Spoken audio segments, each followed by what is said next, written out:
All right, we are finally here. Chapter 21, The Furnace of the Civil War. Here we go.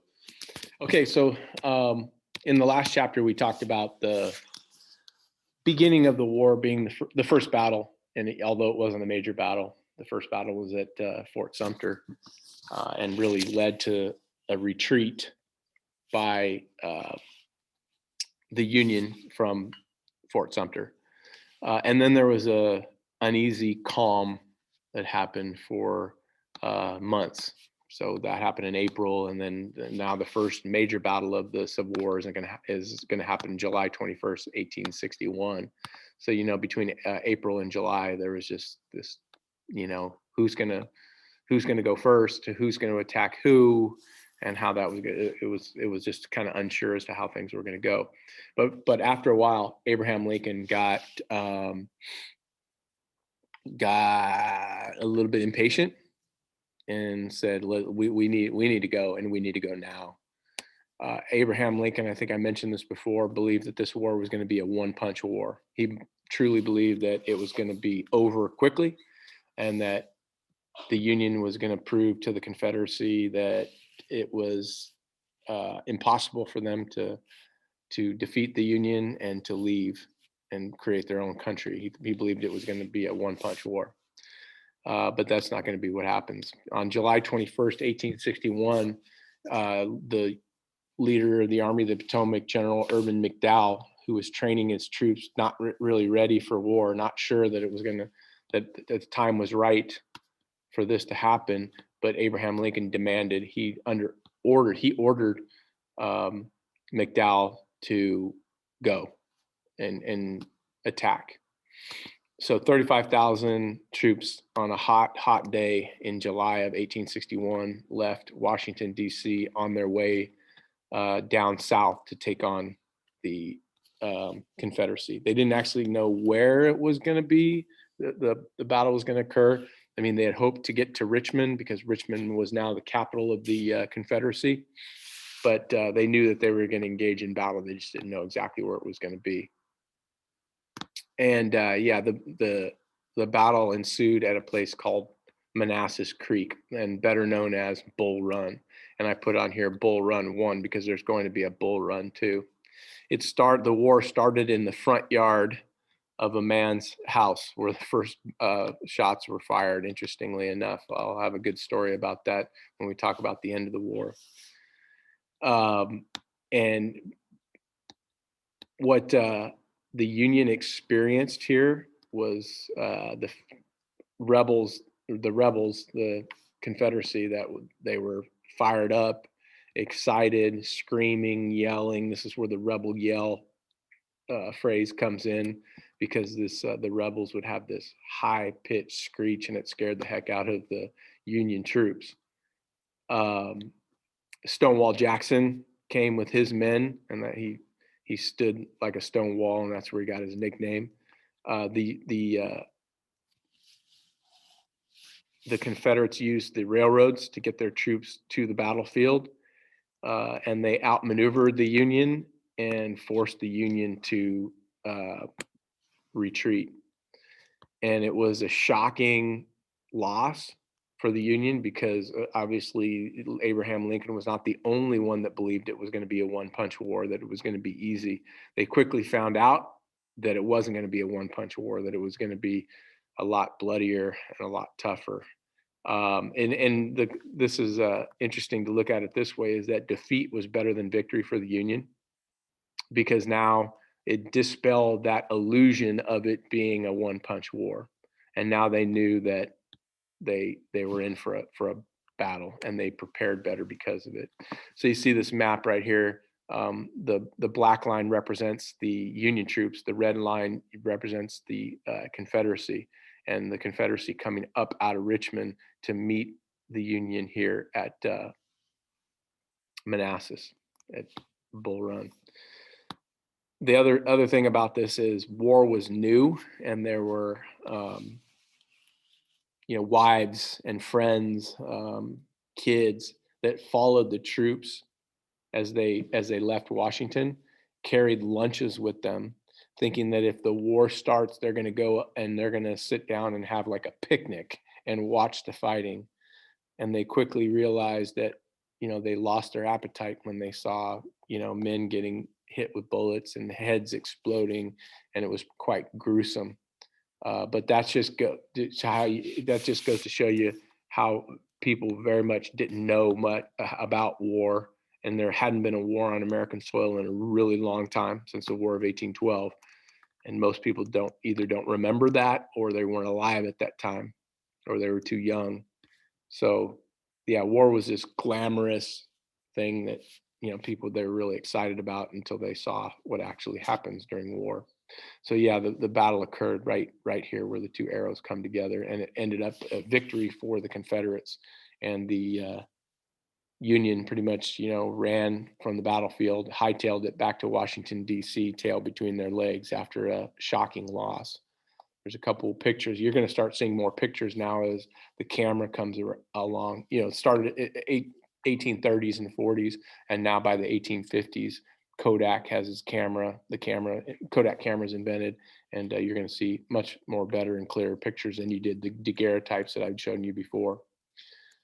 Okay, so Irvin McDowell is fired by Lincoln, setting up a precedent that Abraham Lincoln was going to fire anybody who didn't do what he wanted, and he did that a number of times. To say that Abraham Lincoln had a quick trigger when it comes to firing generals of the Army of the Potomac, well, that's an understatement, because he does it like 8 different times before he finds his man. So Irvin McDowell is fired because of what happened at Bull Run, and then George McClellan is put in charge. And here's a picture of George McClellan here. He's really the first commander of the Army of the Potomac. Irvin McDowell technically wasn't the commander of the Army of the Potomac that was created after that battle. The Army of the Potomac's objective, their job, was to protect Washington, D.C. and take the capital of Richmond. That was their meaning. That's what that was their overall goal. So George McClellan was 34 years old, pretty young. And when it came to book smart, very book smart. He was number 1 in his class at West Point. Brilliant. His men loved him. They'd run through the wall for him. He was a really good practice guy, right? Very good organizer, very good drill master. He would prepare troops for battle, and he was, dot every I, cross every T. And that became a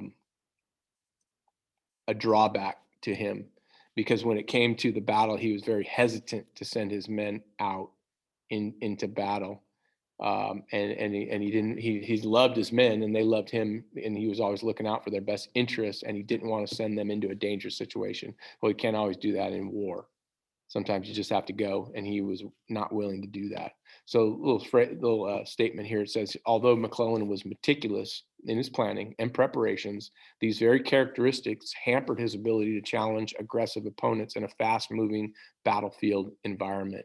He chronically overestimated the strength of enemy units and was reluctant to apply principles of mass, frequently leaving large portions of his army unengaged at decisive points. So the principle of mass is, we have more men than you do, and we're going to continue to send our men at you until we win.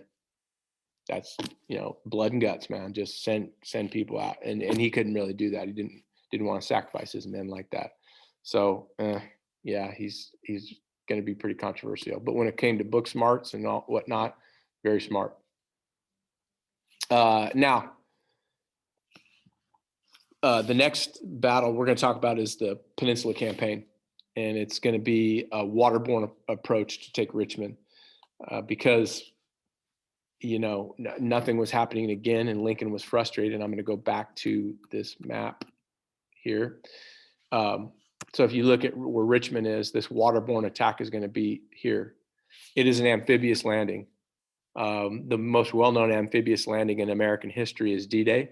Well, this is like a D-Day type amphibious landing here off of the Chesapeake Bay, go ashore, take Richmond, get there by sea, as opposed to the ground, which obviously that didn't work out too well with Bull Run. So that was the plan. It was called the Peninsula Campaign, take Richmond in a waterborne attack. And it also didn't go very well. After pleading by Lincoln, McClellan finally agreed to this attack. He was much like McDowell in that he was slow to act, but McClellan was even more slow to react, as I've explained. The Armada, how about this? It was an armada that dwarfed all previous American expeditions, transporting 121,500 men. And there was 100, just to compare it to D-Day, 156,000 landed on D-Day.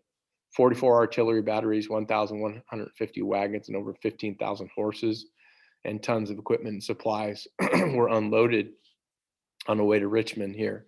Again, very similar to the D-Day attack. But what happened is Robert E. Lee launched a counterattack and, really outflanked McClellan and his men and pushed them all the way back to the sea.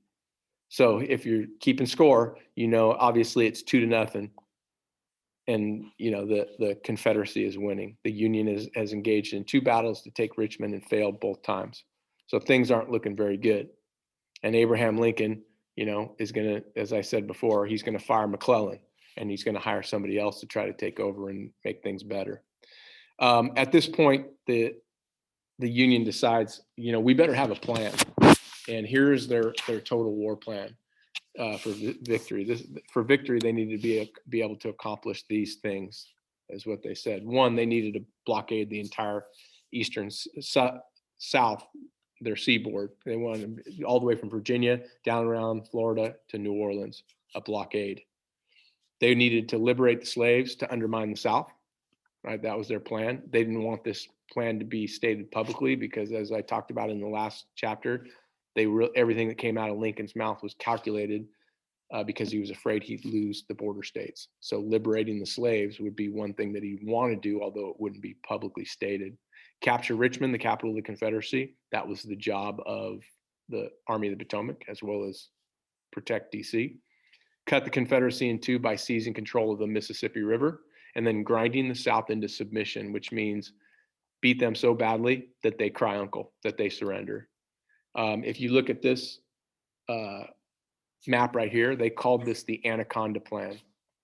So the blockade would go all the way from Virginia down here, and a lot of ships at Wilmington, Charleston, and Savannah, which are the 3 biggest ports in the South, down around Florida, and then to the other biggest port in the South, which would be New Orleans. So they would blockade this area.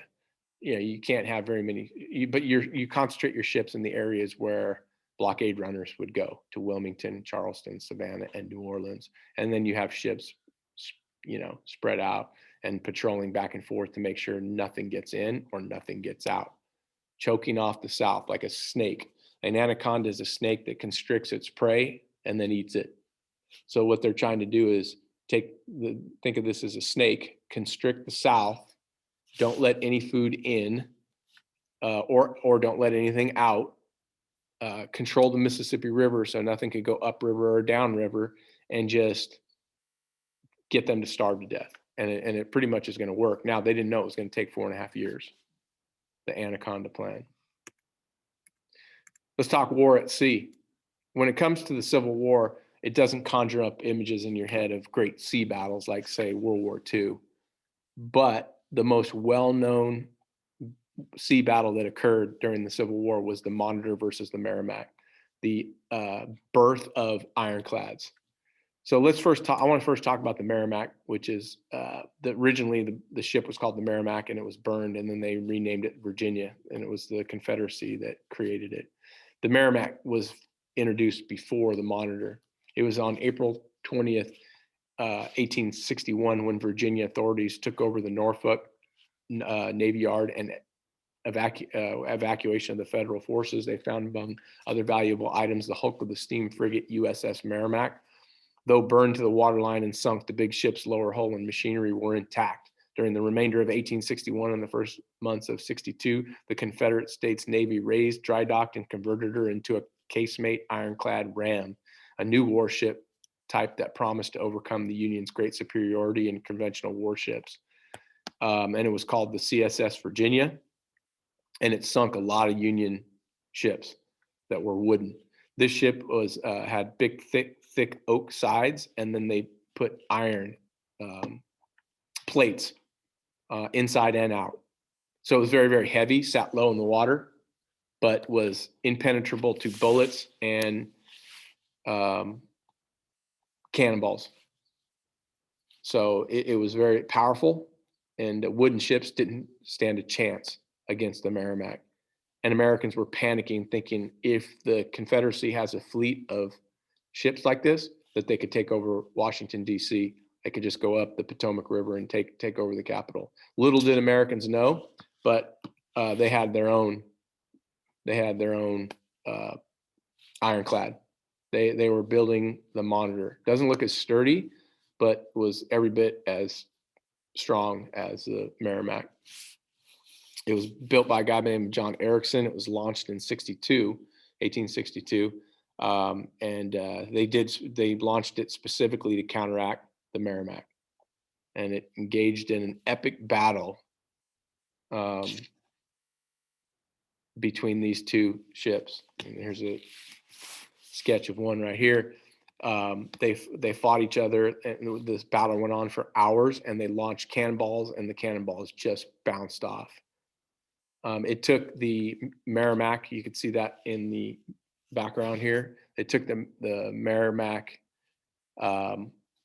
15 minutes total to be able, after it shoots off their cannons, to then get in position again to be able to fire again another cannon, because the force of the blast would turn it sideways, and then it would have to slowly turn back around and launch another cannonball. Whereas the Monitor was a little bit more maneuverable.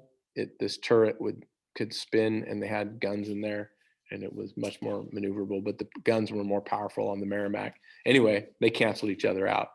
After hours of fighting, they just turned around and they hightailed it, and nothing happened. So they both had fleets of Merrimack. So this is the introduction in history of the ironclads, of iron ships, and then eventually steel ships. So it's a change in direction of the Navy, and America was going to be quickly the best Navy in the world. Not yet, but they're going to use the technology garnered from building these ironclads to go with iron ships and then eventually steel ships. Another picture, that's the Monitor. Okay, let's talk about the Battle of Antietam. Antietam represents the first time that the Union goes down into the Confederacy to fight. Now understand that the Union did not have to do this. The Union absolutely did not have to go down to the Confederacy. They could have just, sorry, I'm totally got mixed up there. Let me rewind. Mark the first time that the Confederacy went up into the Union to fight. Just scratch the rest from the record, what I just said about Antietam. And it marked the very first time that the Confederates came up into the North to fight. Now, if you're the Confederacy, you're always comforted by the fact that you just have to wait for the Union to come down to you and fight, come down, and you don't have to do anything. They come to you. You don't have to go after them. But there came a time when the Confederacy got really overconfident. They had won at Bull Run, they had won at the Peninsula Campaign, and now they said, we're gonna try, and we're gonna go up, and we're gonna hit them where it counts. And the other thing about Antietam is a town located in Maryland, and the Confederacy would like nothing better than to have Maryland secede, come down to the Confederacy, because then it would give them a shot to take Washington, D.C. So fighting a battle there, if successful, might get Maryland to secede and go down to the Confederacy. So, yeah, it was an interesting decision that the Confederacy made to go up into the Union to fight. And there's the Confederates were outnumbered 80,000 to 40,000. As almost every battle, the Confederates are outnumbered. By all rights, they should have been destroyed by the Union, but McClellan was really, really slow to act. His men found a copy of Lee's plans, and they found it wrapped around a cigar, and they brought it to McClellan. McClellan thought it was a trick. He thought, there's no way. Somebody planted this, and they want us to think that this is what's going to go on, and they're going to catch us in a trap. So he didn't. But once the battle started at Antietam, it became really, really clear that what that soldier found, that cigar and that battle plan, was actually the battle plan. Had McClellan acted earlier, it would have resulted in less deaths at Antietam. So anyways, what happens at Antietam is a draw. Both sides decide to stop fighting. The death count is staggering. It is a 1-day battle. Here's some gory pictures of Antietam. It's the single bloodiest day of fighting in American history. 22,720 casualties on that day. I repeat, the single bloodiest day of fighting in American history. In World War I, World War II, we've never had a day of fighting with this many casualties. So it's a draw. The Confederates decide to go back, but a couple things come out of this. One, it gave Abraham Lincoln the opportunity to do what Abraham Lincoln wanted to do for a long time, and that is change the war, the war plan. The war, this is when Abraham Lincoln decides that he's going to make it a war to end slavery. This is when he's going to come forward with his Emancipation Proclamation. Lincoln had been working on his Emancipation Proclamation that would free the slaves, but he needed a victory to do that. He couldn't do it after a loss because it would look like desperation. He needed a victory. And in this case, a tie was good enough, because really he hasn't won a victory yet. He's looking to change the war aim, and this affords him that opportunity. So that's a big reason why Antietam is such an important battle. And there's a famous picture of Abraham Lincoln talking to McClellan at Antietam. Before I get into that, this remains one of the most important battles in American history, Antietam, because of the Emancipation Proclamation. And the other thing that comes out of Antietam, this is what I wanted to discuss briefly, is the fact that Maryland saw how bad the Confederates looked. By bad, I mean they were dressed poorly. They were, ragtag army compared to the Union that was decked out in their blues. And, you would think that the Confederates would be decked out in their grays, but they were not. They just were wearing whatever they had. Some didn't have shoes on their feet. So a lot of the Marylanders looked at them as they passed through their neighborhoods to go to the battle in Antietam, and they said, wow, we're never going to secede from the Union. So yeah, Maryland was able to see that. Okay, let's talk about the Emancipation Proclamation. Simply put, one of our greatest documents in American history, although I'm going to tell you this and it might surprise you, it never freed a single slave, ever. The Emancipation Proclamation did not. That doesn't mean it has any less value, though, and we'll talk about why that is. It was issued by Abraham Lincoln on January 1st, 1863, and it said basically, all persons held as slaves within any state or designated part of a state, the people whereof shall then be in rebellion against the United States, shall be then, thenceforward, and forever free.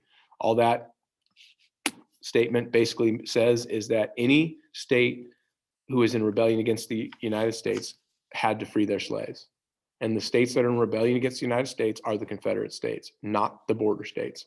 So what I'm saying is this: the Emancipation Proclamation freed the slaves in the Confederacy, but didn't free the slaves in the border states.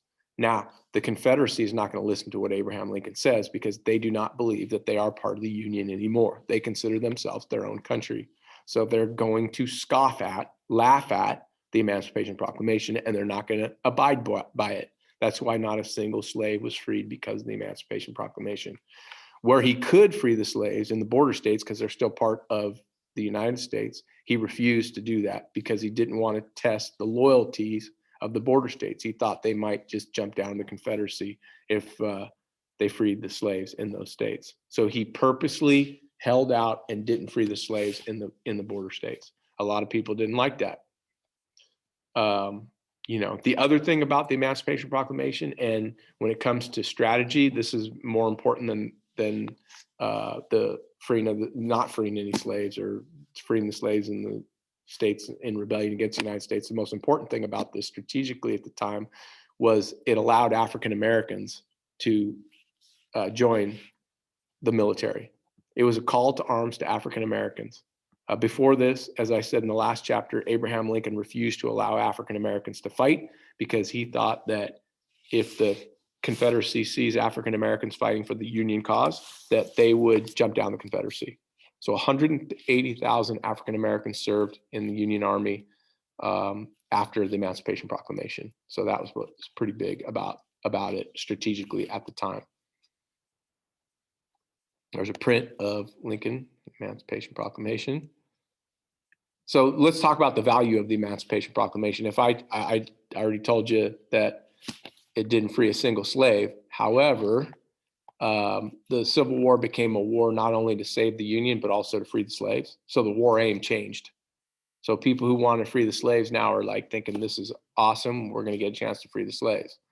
It served to strengthen the moral cause of the war, freeing slaves. And it was also a call to arms to African Americans, so that was big. And then ensuring that Europe now would not get involved in the conflict by publicly making a statement now that we are fighting to end slavery. There's no way that Great Britain or France are going to come to the aid of the Confederacy now. So there is the value of the Emancipation Proclamation, those things right there. Here's the 107th Colored Infantry. Okay, a couple battles before we get into the Gettysburg, another big important battle. But after Antietam, A.E. Burnside was hired to be the leader of the Army of the Potomac. So McClellan was fired. Burnside was put in charge. He took over the Union Army, but he lost badly at a place called Fredericksburg in Virginia. And that was December of 1862. So Burnside, who was known for his sideburns, and that's where that comes from. I'll show you a picture of him in a minute here. So he was then fired, and a guy by the name of Fighting Joe Hooker was hired as the leader of the Army of the Potomac, and then lost at Chancellorsville. And then guess what? He was fired. So yeah, he was fired after that. And then when I told you that Abraham Lincoln had a quick hook, I meant it. So we've gone from McDowell to McClellan to Burnside to Hooker.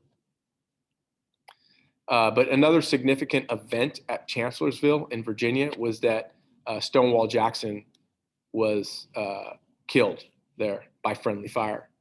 So Stonewall Jackson was attacked by his own men because he was coming back from the battle, and they didn't know that it was Stonewall Jackson and his men, so they fired on him, and Jackson ended up dying, which was a huge blow to the Confederate cause because he was such a well-schooled leader. He really was. Stonewall Jackson, along with Robert E. Lee, were the glue that held the Confederate Army together. So after these two attacks, the Confederates are going to go for a second time and a final attack up in the north.